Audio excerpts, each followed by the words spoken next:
मुल्क की तारीख के अहम केस की कुंडली खुल गई। जस्टिस काजी फायज ईसा केस के हवाले से बड़ी रिपोर्ट सामने आ गई।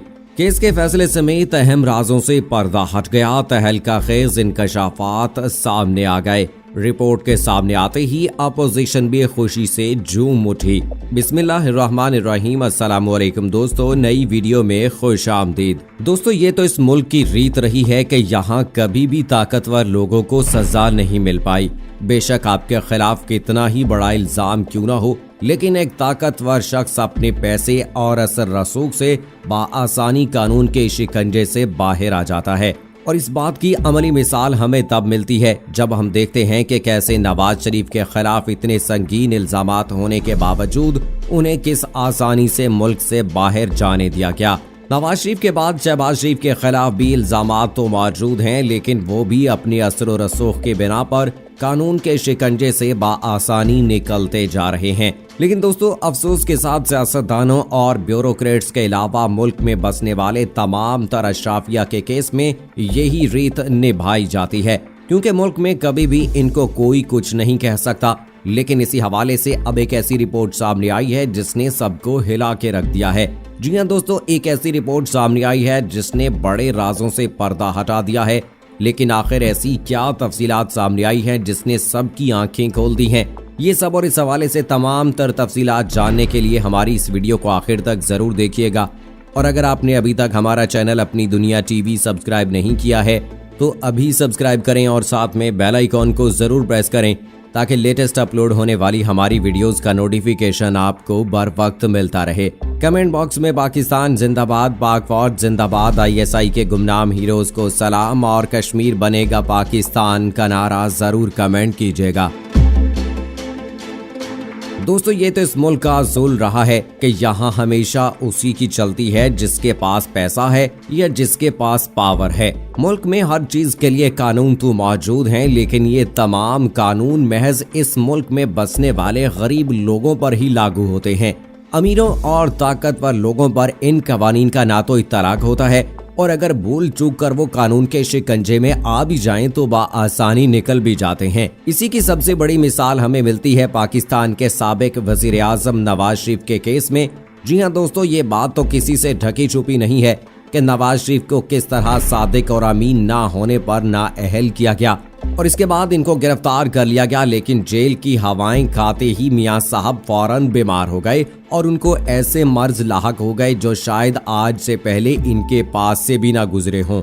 अपनी इसी बीमारी का बहाना बनाकर मियां साहब ने अदालत से जमानत ली और मुल्क से बाहर चले गए, जबकि अब बाहर वो सरेआम दंदनाते फिर रही हैं और उनको पूछने वाला कोई नहीं। मियां साहब के साथ इनके एक और दोस्त साबिक सदर आसिफ अली जरदारी के गिर्द भी घेरा तंग किया गया, लेकिन उन्होंने भी बीमारी के बहाने वहां से फरार हासिल किया और अब इस वक्त शदीद अलालत का बहाना बनाकर अस्पताल की जीनत बने हुए हैं। जबकि इन दोनों साहिबान के बाद पंजाब के साबिक वजीर आला शहबाज शरीफ पर भी कई केसेस खुल गए, लेकिन शहबाज शरीफ ने अपने असर व रसूख के बिना पर बाआसानी इन केसेस में जमानत हासिल करके उनसे जान छुड़वा ली। इन तमाम सियासतदानों का बाआसानी कानून के शिकंजे से निकलना इस बात का सबूत है कि ये लोग किस कदर मजबूत हैं और कानून कभी भी इनको हाथ नहीं लगा सकता। लेकिन दोस्तों, सियासतदानों और ब्यूरोक्रेट्स के अलावा मुल्क के सबसे बड़े इंसाफ के इदारे में बैठने वाले जजेस का भी यही हाल है। जी हाँ दोस्तों, जस्टिस काजी फायज ईसा के केस से कोई भी बेखबर नहीं है। ये मुल्क की तारीख का वो केस है जिसमें सुप्रीम कोर्ट के बड़े जज का बड़ा गबन सामने आया है। जबकि इस केस के हवाले से अक्सर लोगों में भी दो किस्म की राय है। इनमें से एक वो लोग हैं जो हमेशा मुल्क की आर्मी और एजेंसियों पर तनकीद करते हैं। उन लोगों का मानना है कि काजी फायज ईसा चूंकि जमहूरियत पसंद हैं, जबकि फौज और एस्टेब्लिशमेंट के हवाले से उनका नुक्ता नज़र बिल्कुल वाज़ेह है और इसी हवाले से फौज और हुकूमत मिलकर उनको अपने रास्ते से हटाने के लिए उनके खिलाफ ये साजिश कर रहे हैं। जबकि दूसरे तबके का इस हवाले से ये मानना है कि जिस तरह तमाम तर सियासतदानों, ब्यूरोक्रेट्स और तमाम ओहदेदारान से हुकूमत को पूछने का हक है कि आखिर ये असासे तुमने कैसे बनाए और उनको खरीदने के लिए तुम्हारे पास पैसे कहां से आए, तो इस केस में काजी फायज ईसा से भी जो पूछा जा रहा है वो बिल्कुल ठीक है और वो इस बारे में जवाब दें कि आखिर उन्होंने बैरून मुल्क अपने असासे कैसे बनाए और इस हवाले से उनके पास रकम कहां से आई। यहाँ आपको ये भी बताते चलें कि काजी फायज ईसा पर रेफरेंस इनकी अहलिया और बच्चों की बैरून मुल्क जायदादों की मद में सुप्रीम जुडिशल काउंसिल में दायर किया गया है। लेकिन अब इसी केस के हवाले से ऐसे इंकशाफात सामने आए हैं जिसने सब राजों से पर्दा हटा दिया है। जी हाँ दोस्तों, ऐसे हकाइक सामने आए हैं जिसने सबकी आंखें खोल दी हैं। जराए के मुताबिक इस केस में आर्टिकल 209 बहस का अहम नुक्ता बना हुआ है। आपको बताते चलें कि आर्टिकल 209 इस बात का तयन करता है कि सुप्रीम जुडिशल काउंसिल की तश्कील कैसे होगी और इसका दायरा इख्तियार क्या होगा।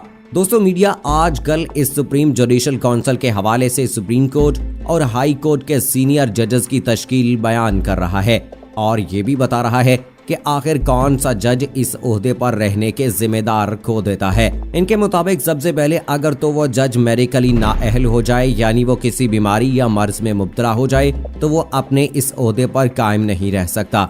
जबकि दूसरा नुक्ता ये है कि अगर वो जज किसी भी किस्म के मिसकंडक्ट का मर्तकब पाया जाए तो उसे नाअहल कर दिया जाएगा। लेकिन दोस्तों, पाकिस्तान के आइन में मिसकंडक्ट की कोई तारीफ मौजूद नहीं, पर इसकी एक तारीफ supreme judicial council procedure rules of inquiry 2005 में बयान की गई है।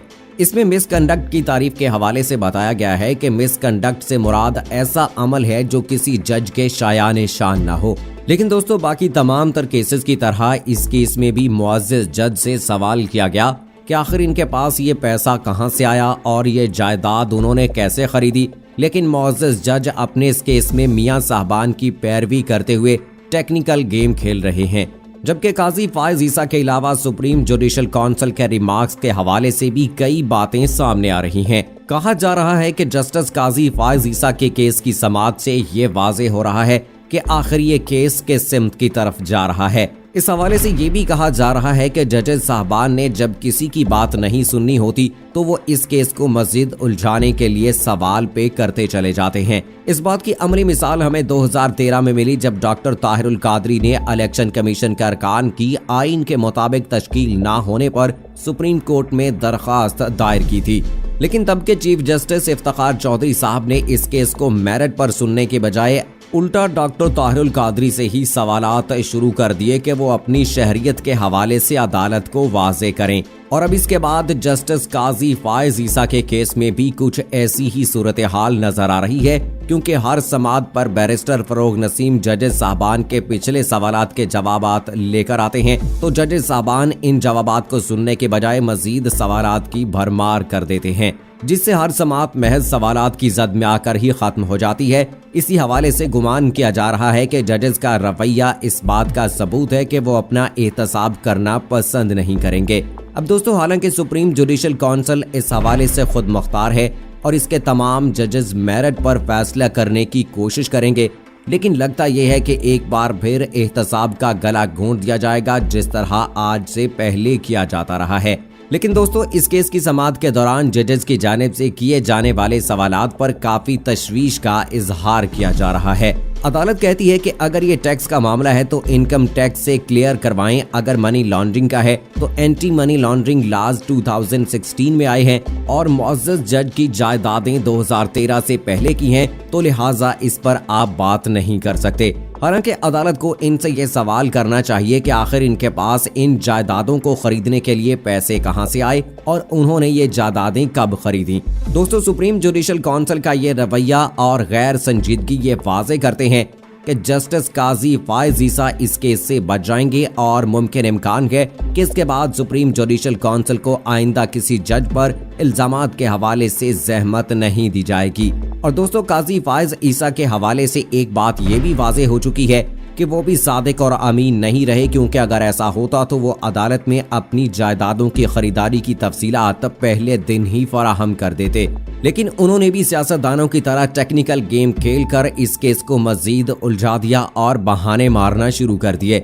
दोस्तों, ये चीज इस बात को वाज़े कर देती है कि मुल्क के तमाम तर कानून महज आम आवाम के लिए हैं क्योंकि सियासतदान, ब्यूरोक्रेट्स और जज साहबान पर इस मुल्क के कानून लागू नहीं होते। लेकिन दोस्तों, इस वक्त मीडिया पर इस बात को उठाया जा रहा है कि इस केस के जजेस महज केस के मेरिट या इसके बेंच के जायज या नाजायज होने की बहस को छोड़कर अवाम को असल बात से आगाह करें। ये सवाल उठाया जा रहा है कि बराहे करम इस केस के मेरिट्स और डीमेरिट्स पर बहस करने के बजाय सबको ये बताया जाए कि आखिर काजी फायज ईसा ने ये जायदादें कब बनाई और उनको खरीदने के लिए इनके पास पैसे कहां से आए। लेकिन दोस्तों, अगर आज इस केस से काजी फायज ईसा को सेफ एग्जिट दिया जाता है तो इस केस का फैसला बाकी तमाम तरह हाई प्रोफाइल केसेस पर भी असरअंदाज होगा, क्योंकि वो भी जजेस से सवाल करेंगे कि अगर एक जज को आइन और कानून ने तहफ़्फ़ुज़ दिया है तो हम भी वो तहफ़्फ़ुज़ लेने के इतने ही हकदार हैं। और यहाँ सवाल ये उठता है कि काजी फायज ईसा को सेफ एग्जिट देने के बाद ये जजेस साहबान किस सियासतदान या हाई प्रोफाइल शख्स के केस की समाअत करेंगे, जबकि पाकिस्तान के तमाम हाई प्रोफाइल लोग अपने ओहदों से रिटायरमेंट के बाद बैरून मुल्क चले जाते हैं। और इस हवाले से भी एक कानून बनाने की जरूरत है जिसके तहत उन्हें मुल्क से बाहर जाने से रोका जाए, क्योंकि ये लोग अपनी ड्यूटी के आखिरी सालों में कुछ ऐसे फैसले करते हैं जो कि इन पर सवालिया निशान उठा देते हैं। तो इस हवाले से मुल्क के तमाम रिटायर्ड ओहदेदारान को बैरून मुल्क जाने से भी रोकना चाहिए। लेकिन क्या वाकई ऐसा मुमकिन हो सकेगा? क्या वाकई ये हुकूमत जजेस, जर्नल्स और तमाम सीनियर ओहदेदारान को बाहर जाने से रोक सकेगी? दोस्तों, एक बात तो वाज़ेह है कि अगर आज काजी फायज ईसा को इस केस से छुटकारा मिल जाता है तो इनके बाद तमाम तर सियासतदान, ब्यूरोक्रेट्स और ओहदेदारान जिनके खिलाफ अदालत में केसेस चल रहे हैं वो भी आसानी बच जाएंगे। दोस्तों, आपको यहाँ ये बताते चलें कि आर्टिकल 209 के तहत सुप्रीम जुडिशल काउंसिल महज जजेस के खिलाफ ही कार्रवाई नहीं करती, बल्कि जजेस के अलावा इलेक्शन कमीशन और ऑडिटर जनरल ऑफ पाकिस्तान के खिलाफ भी कार्रवाई कर सकती है। अब दोस्तों, इस हवाले से ये देखना बाकी है कि क्या अदालत सवालों की कतार बांधने की बजाय वाकई मुअज़्ज़ज़ जज से असल मुद्दे की बात करेगी, क्योंकि अगर अदालत ने ऐसा ना किया तो इसके बाद अदालत पर भी कई सवालात उठने लग जाएंगे। जबकि इस केस का फैसला मुल्क के मामलात के हवाले से वाज़े कर देगा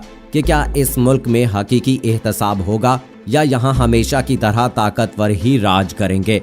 और आगे क्या होगा ये तो आने वाला वक्त ही बताएगा। अगली वीडियो तक मुझे इजाज़त दीजिए। फी अमानिल्लाह।